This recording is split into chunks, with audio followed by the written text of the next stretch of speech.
welcome back to the channel. This is gonna be cool. So y'all might know of Thunderfoot, you might not, and it's cool if you don't. He's the homie. I've been watching his videos forever, learning a ton. But so from this video here, like if you want to go to it, links are in the description. I'm gonna pull a lesson he's teaching for our subject, but it's in a different context here. So if you want to watch it in the original context, definitely check out his video. It's his Busted series is amazing. I come back around and watch those probably like every year. Big up Thunderfoot. But yeah, let's just get to this topic because it's a bit more serious, honestly. And he talks about weight loss and sums it up in such a perfect way that I've had the idea to do this, and honestly I found it in his video, so we're just gonna kind of watch and talk about it. So let's get it going.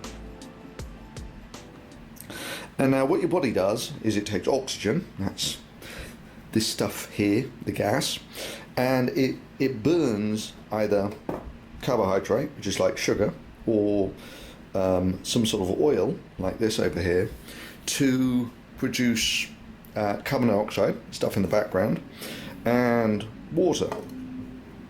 Now the rough dimensions I'll give you. You need about 1 kilo of sugar per day, just to keep you alive. And I don't quite have 1 kilo here, but it just does give you a feel. Wow, so that's even less than 1 kilo there. This is like, that would just about keep you alive for a day. If that's what you need. You need this. Right? Without this, you slowly starve. Now it turns out, And that's the point I'm trying to get across, is that's how fat is stored, and everything breaks down to very simple molecules, and sugar is the fuel source. So he's not saying that you need to eat this amount of sugar on a daily basis. This is kind of the raw form of just demonstration. And we're going to touch on this later in the video, but this data that we're talking about, we found these metrics in the same way. I had the same like epiphany when I was 20 and 250 pounds, and I was like, look, NASA has put people on the moon. These people are off of Earth. They have already done the research to know exactly what these astronauts need to eat on a daily basis. Like, even they have it down to exercise for 0G, like everything they need. You're a human, so I extrapolated all that data to myself, and I lost 100 pounds. So, like, internalize what we're watching here. Just kind of understand it. For some of you, it's going to go in one ear and out the other, and for some of you, it'll change your life. So realize that within yourself while you're watching it, and maybe you'll be one of the people where you start having the results that you're looking for. now oil is a lot more energy dense than sugar, but your body can kind of burn it in a similar way. And so you need about 1/3 of a kilo of oil, 1/3 to 1/2 kilo, that sort of thing, of oil is what you need per day. So that will also Okay, so run fat is your body super energy dense. for That's about a day. why the body fuels off of it. And this also, by the way, is why dieting is so slow and so hard. Because if I starve myself completely, right, I eat nothing for the entire day, that's the maximum amount of my body weight that I can excrete if I don't do anything differently. Okay? So, at best, a steep diet is usually you eat 1/3 less, which means that Right. I would only burn off about 1/3 of this per day. Correct. About 100 grams is a really steep diet. And that's why dieting takes so long. And there are no shortcuts around it, because this is what your body does, is it breathes in the oxygen and it uses it to burn stuff. So you heard from the Professor Thunderfoot. There's no shortcuts around it. When you try to shortcut it, I've done it. I've starved off 100 pounds. You are like a nuke for the people around you in terms of emotional instability and lack of dependability. don't do it. It's not good for yourself. It's not good for the relationships you've worked so hard and long to foster. Like, yeah, dieting is a steep and intense process to do properly, and I don't want to sugarcoat it, to be honest. So let's keep rolling. So we know roughly how much sugar or oil we need. So we'll take a look at some, not liquid oxygen. It turns out liquid oxygen is fiercely oxidizing to the point where it's really quite dangerous. Things burn very impressively with liquid oxygen. However, liquid nitrogen has virtually identical properties in terms of boiling point, density, all that sort of thing. So what I'm going to do is I'm going to get some liquid oxygen and just put it in my cup here. Can you see that?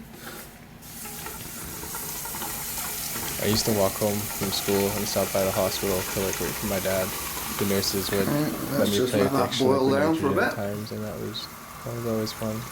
So you see, it's got a density, it turns out, that's fairly comparable to water. It's slightly lower, but it's fairly comparable. And once it's cooled down the cup, you'll see it's an insulated cup, by the way. So here we're talking about like how much this carbon is about we expel on a daily basis. Well, okay, let's round up here. It's actually about a quarter of a litre, but we'll call it a third of a litre. Once you have a metric, you can scale it. So easy. It's the whole thing with what we do. We he looks dial in awesome for there. a couple of weeks. So if you're taking your oxygen and scale. liquefied it, this is what it would look like. It looks slightly bluer, but in terms of absolute amounts of oxygen that you need about 3 of these per day. Okay, so let's just top these guys up. Awesome. So that is how much oxygen your body needs to stay alive every day in terms so of if mass. we know that data, and what your body does with that, we can know how it'll much burn about 1 kilo of sugar. Exactly. And I did an experiment very much like this a few years back, just to give you some idea of how much power your body gets through in a day. Whether it's eaten and enzymatically converted into carbon dioxide and water by your metabolism or oxidized by chemical oxygen makes relatively little difference to the amount of energy released. Think of all this the fireball is releasing about every 10 seconds the energy that your body consumes in a day. So about every 10 seconds, it's releasing the amount of carbon dioxide you generate in a day.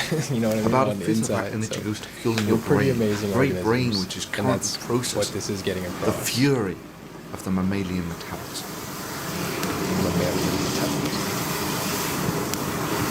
So yeah, when we're working out, we're aiming to increase the amount of resources our bodies be pulling on and drawing on. So that uses the fuel that we have, and the fuel that our bodies are trained to store. So you've got a choice. You can either burn 1 kilo of sugar or half to a third of a kilo of oil, either or. And from that, your body is going to make about 1 kilo of carbon dioxide. So carbon dioxide's actually pretty dense stuff. It's about 3 times as dense as water.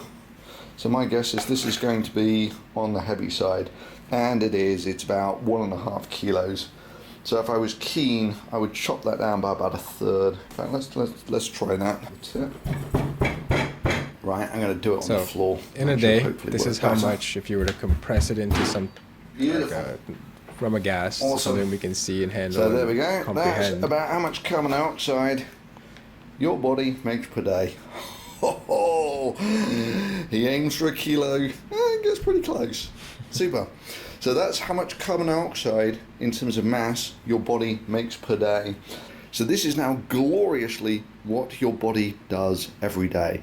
It's about 1 kilo of oxygen burns 1 kilo of sugar to make 1 kilo of carbon dioxide and 1 kilo of water.